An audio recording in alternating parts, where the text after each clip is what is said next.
Good morning. How are you? Good morning, Mohan. Hey, thank you so much for giving us your time. We really appreciate this. I'm happy to do it. It's an honor to help.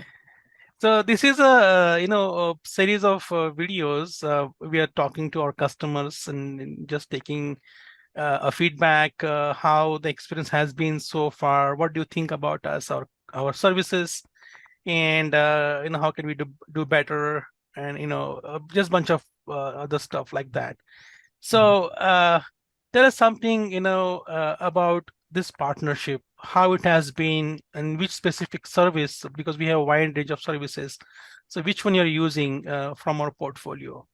Yeah. So, first of all, I probably am your most satisfied customer, so I'm very honored to be here. We started a relationship and that relationship has helped us to develop a stronger background to how we put our drawings together and ultimately making deadlines for our customers. We're very much in a customer service business. I happen to be an architect, and with that, we're very customer centric, and that office culture that we have is very similar to the office culture that you have. So I think pretty quickly, uh, both companies aligned in a very positive way, almost from day one, I would say. And we've never had to do anything other than just simply build on that. So that's been very positive. So it's not just about the services that we have, it's the culture that we've been able to develop very quickly between our office and your team. And I think that's been fantastic. Part of the kind of thought process that we had to service our customers is how can we always do better? And with that, also very focused attitude and approach, we find that you approach us on your own independently with the same basically kind of questions to us, how can we do things better? So not only have we, I think, gone past just we ask you to do something and you do it for us. There's an alignment with the two businesses. There's alignment with the culture. There's alignment with our staff and your staff that I find to be quite unique and special. And that's allowed us to be successful, and our success hopefully allows you guys to be successful also. So I'm answering your question in a way that I think is more than just, oh, we've hired somebody for drafting, right? Because initially, we needed help doing that. Now I feel like we have a partner, and that partnership has developed every day, and then every week, and then every month of the relationship. And it's been, a multi-year relationship. And we absolutely see that that is a fundamental success of our company is a relationship that we've had with in servicing our clients. Oh, thank you, and please feel free to jump in if you want to ask anything. Uh, so I think Sure. with this partnership, I think one thing really stands out, the kind of detail you get into, so much deep, and the kind of learning our team got over the years, over the months. Initially it was a struggle, it's a learning curve, but I think we're at a stage now, we understand exactly what you expect from our team. So we're really Yeah, happy I where we have come so Yeah, I far. mean, so my background is, my office is in Florida, but I was trained in the Northeast, worked for many years for a very famous architecture firm that really uh, has been a standout in the world of architecture and design firms. There, we were given the AIA Firm of the Year, so American Institute of Architects, best architecture firm in the country. So I had a unique background with them. Most young architects, jump around every year or 2 years, and I was at one office right out of my graduate studies for over 10, 11 years. So I got to see a lot of things on different projects and how buildings were put together. So that imprints on you in a very long-lasting way. So now in my office in Florida, I kind of jokingly say, we're a Northeastern firm. We just happen to be in Florida. And the way that a company would detail buildings and put things together was extraordinarily a high level of excellence. And so in working with your team, it's, we have kind of a little bit of a team that's dedicated to us. And part of that negotiation between our office and your company was that we were going to try to, let's call it, bring everybody up to the level um, remotely that people in this office today have to have that standard to stick to. So that's incredibly hard to do. I have to tell you that, that type of, I guess I'm struggling for the words a little bit, but that level of excellence is hard enough to do when people are in the same room together. It's incredibly hard to do when you have two offices that are in the same, let's call it region together. So to be able to achieve that with the folks, it's is a huge testament to their talent and to the excellence that they're striving for. Initially, we said, well, we don't detail a building like this. We do it like this. This is how we cut our sections. And pretty quickly, our team, really just kind of listened to what I wanted and then tried to kind of readjust their thinking, once again, to kind of satisfy, the thoughts that I had about customer service. Part of what we do is we try to make the contractor successful. And by detailing the building, we're showing basically the contractor at least one way to do everything design-wise on a project is incredibly important. And it's, like I said earlier, very difficult to get people to do that when, people are sometimes sitting side by side. So to have my team, it's working with us, and now we've achieved, that level of excellence. We almost, you always make it too easy for us to be successful now because, everyone's, finishing each other's sentences a little bit. We have a weekly meeting. It starts around 7 a.m.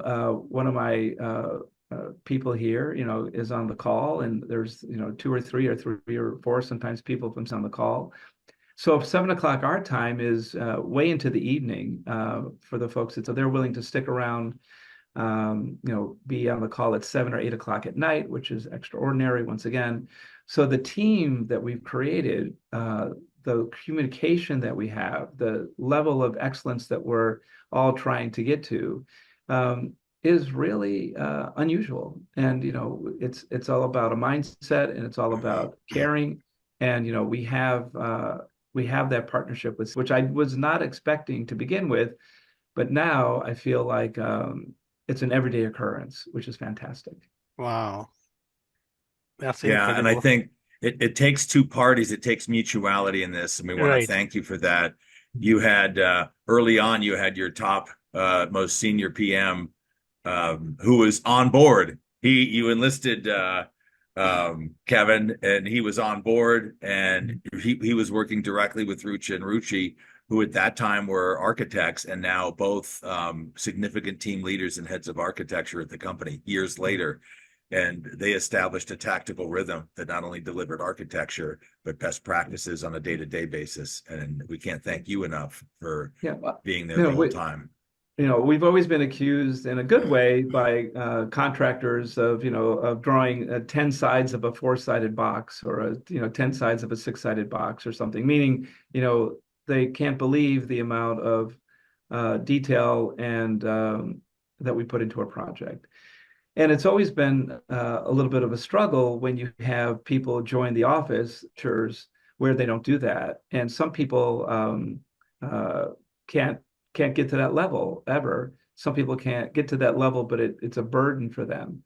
And I feel like with our team we have, they actually enjoy the let's call it, climbing that mountain every day in achieving something. And I guess I would say that word achieving, we feel like we align with people who want to accomplish something in their day, their week, and their life. That they're not just going to work and then going home and going to work and going home every day. That they really want to be involved with a mission, let's call it, or a kind of a feeling of accomplishing something. One of the unique things about what we do as people is, I kind of joke once in a while. I tell our team, like, guys, even though I live in America, you guys live in the world's biggest democracy, right? And so we all feel like we kind of won the lottery by where we live. And within architecture, what's kind of special about that is we're creating the future today. The person who, had to go to the factory to make, I don't know, the tires on my car today. I understand why they want to leave right at 5 o'clock and get home to their family, because, it's not, kind of the charge that we have as people is that we are literally winning the lottery about where, we live and also what we're doing. And most people don't get to create the world for the next generation. And we're truly doing that right now. And so having people who are willing to kind of be on that journey and understand, the specialness of that journey is also important. We're not just going to work and going home and going to work and going home. So when we ask, for certain things to be from we ask for things to kind of example. Once a month, we have an office-wide get-together conference, and everyone has to come in from wherever they are. You're not allowed to be on vacation, and you have to be in the office for that meeting. We do them 12 times a year, and it's that one time a year, a month, it's that one time a month that we're all together talking about the goals of the company, the goals of the projects, our clients. And the folks that are on the call, from remotely, and no one's ever missed one of those calls. It's obviously a good time in the morning for us and a terrible time for you guys, but they're always on the call. They're always listening. They're always, we have questions, we reach out to them. And as part of our narrative, talking about projects, we have actually on our agenda a part for where they're talking to us, we're talking to them. They're a big part of the success of our projects. And I was making a list yesterday in preparation for this call, and we have the most projects that are either coming into construction or under construction now in the history of the office.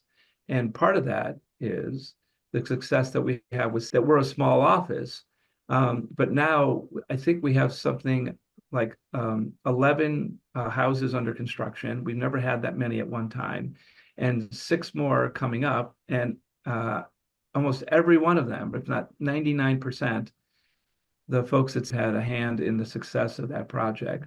So that horsepower, the horsepower that's given us as a small firm to be able to be a customer service-based company, to be able to get things done quicker for our customers, and to be able to put together drawings that are so well, sorted out for the success of the contractor. That's been a huge step up for us.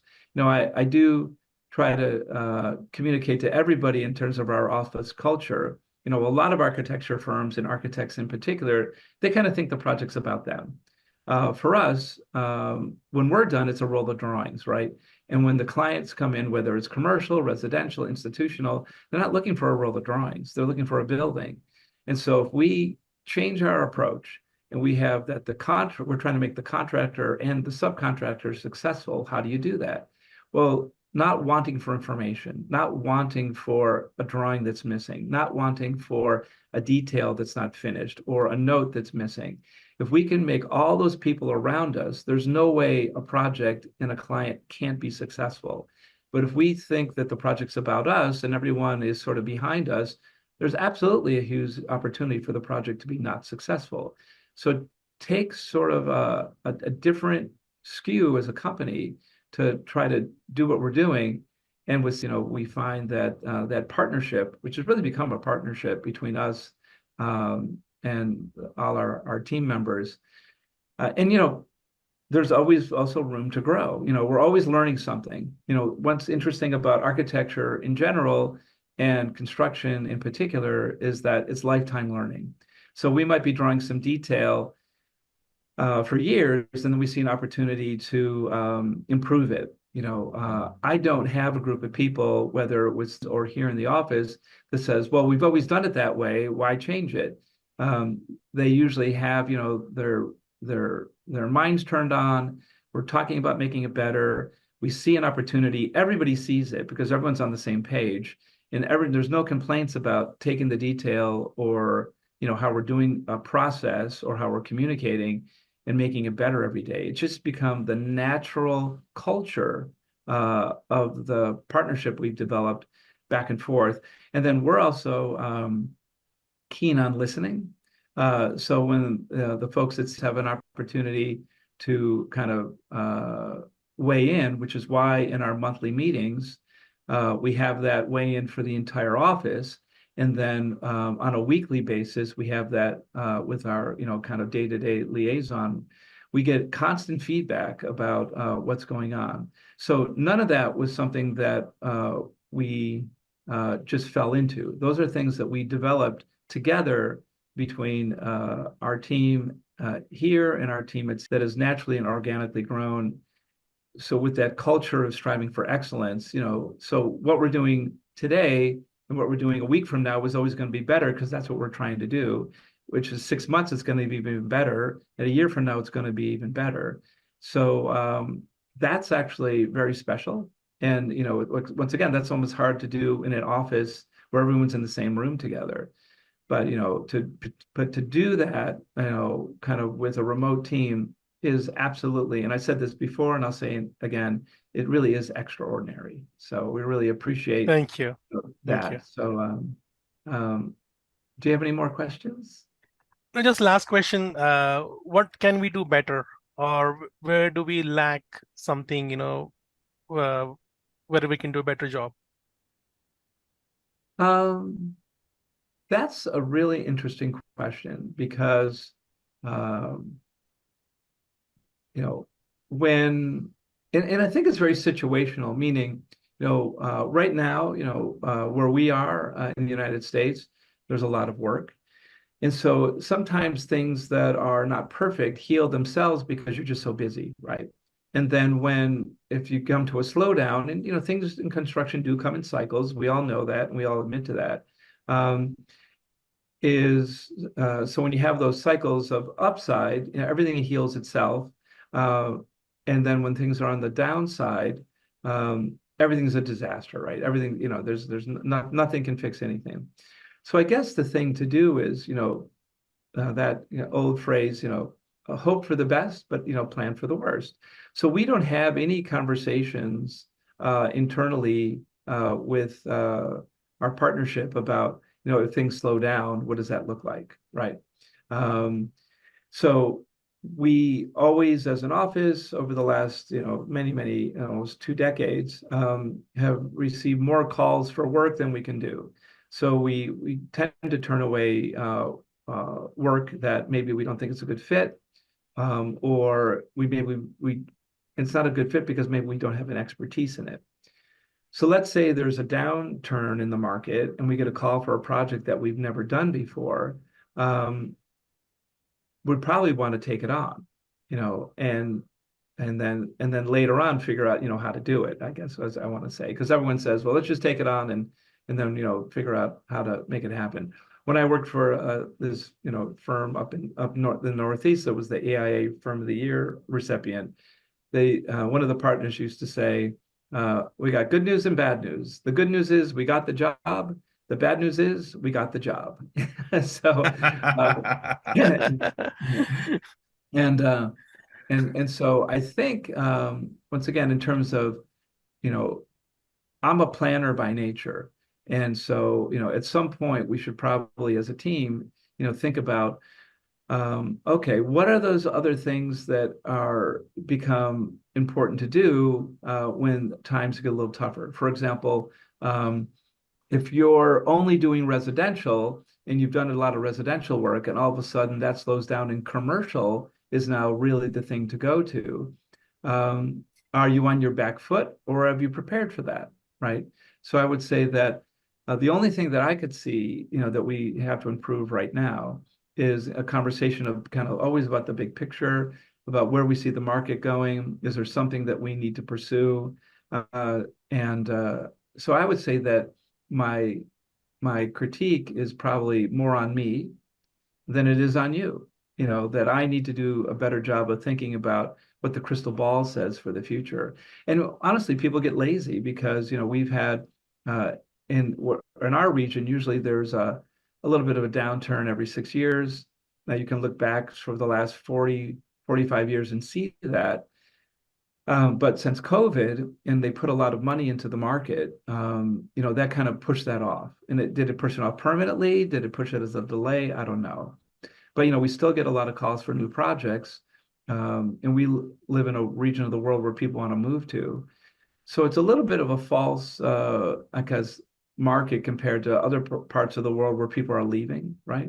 I don't see anybody leaving, this area soon. They're building, commercial projects, they're building schools, which just is a great place to be.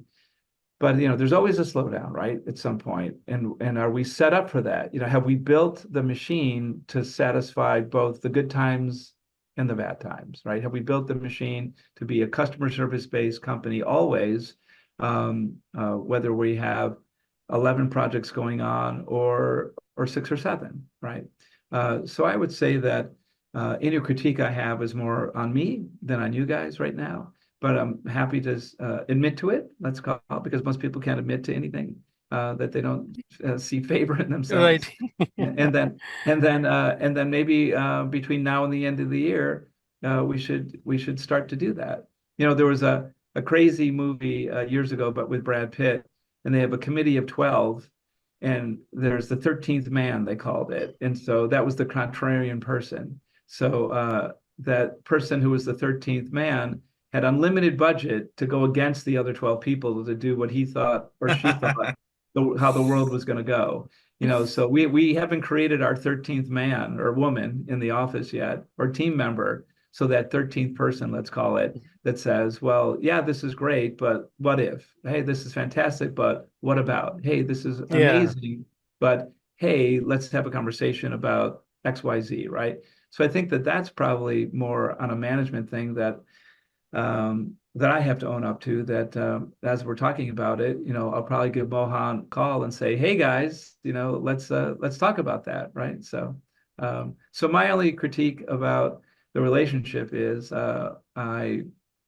is in our vision, we're only limited by our vision as a group, and our team members are hindered by our inability, not their inabilities. I think they have unlimited capabilities right now, is what we've seen. The team members you've given us for, and Right. So the other thing is, now that we're talking about it, one other thing is, I haven't proposed this to my wife yet, but we're still dreaming someday, as part of the training, let's call it, is to have somebody come here and spend, Yes. let's call it Yes. a month, right? So Yeah. let's say we had one member come for, and it's not a small plane flight, right? Probably getting here is a 24-hour 24 trip. hours. Yes. Yeah. So let's say we really put that in place, and then we say, okay, we want somebody to come for 3 weeks. If it's longer than that, then they have to bring their significant other, I think, which is maybe impossible. If it's shorter than that, it might not be worth the journey. So, But this we is do have. common. This is common in India. People travel and they Okay. leave the spouse behind in India so they can enjoy Okay. their bachelorhood. Okay. So I think within the next 18 months, what we should probably have planned is someone to come for a couple of weeks. Let's say it's one member of our team, but then right after that, we do it again with the second member, so that we have basically, and we do that every year, where there's basically on the ground in-house training here, and that they then can work shoulder to shoulder with, the folks, and then come back with a higher plane of knowledge. And then if we do that every year, that'll be kind of fun also, being able to be on a team that once a year you kind of come to the United States, spend 2 or 3 weeks. Obviously, we want to do it when the weather's perfect, so they never want to go back, right? And there's the most lovely things going on here, but I think that would be the only other thing, is to try to figure out how to memorialize that. because then, in terms of, once again, lifetime learning, those experiences are on video call, and that's great. But if you're actually sitting next to or across the room from, or across the table from, your partners, on a yearly basis, you get to understand a little bit more about how they're thinking, how you think, how you work. And once again, it's all about, how do we service our customers better? So I think if we do that, we really set that up in a meaningful way. That would be, so fantastic, I think, for everybody, the customer, the contractor, the project itself, the team, the individual, and if so, something to be aspirational for, but don't have it be unattainable, right? We don't want to say, oh, we want somebody to come for 3 months, that's unattainable. But we also don't want someone to come for 3 days. That's ridiculous, right? So we want to be between the unattainable and the ridiculous, right? I guess I want to say. So, what is that magic number? And maybe for somebody, it's always a little different. You guys have your holidays, so we don't want to schedule it then, right? Because who wants to miss, a holiday in India, right? Forget that. So, I want to come for those holidays, by the way. So maybe it goes both ways someday, right? So, Here, here. Yeah. So that would be my two critiques, I guess, of right now. Both are on the management side, and ultimately my side. They're not on the staff side or C-level CD side. So Thank you. So I hope I've answered your question. Yes. Thank you so much. But I tried to give you a real answer about it, not like, oh, gee, we wish we could, fill in the blank. I think those are the two real critiques that if we all sat down and thought about it, that we could probably understand that if we satisfied those two things, it even brings us into a stronger partnership and a higher level of lifetime learning, and actually, taking that learning and deploying it into our the success of the partnership and our projects. So. Wow. Thank you so much. Thanks. I really appreciate that. Thank you very much. Thank you so much. All right. Well, thank you so much. It's great to see everybody. Yeah. And I will invitation, so I can't close it off. So I'll talk to you later. Thank you.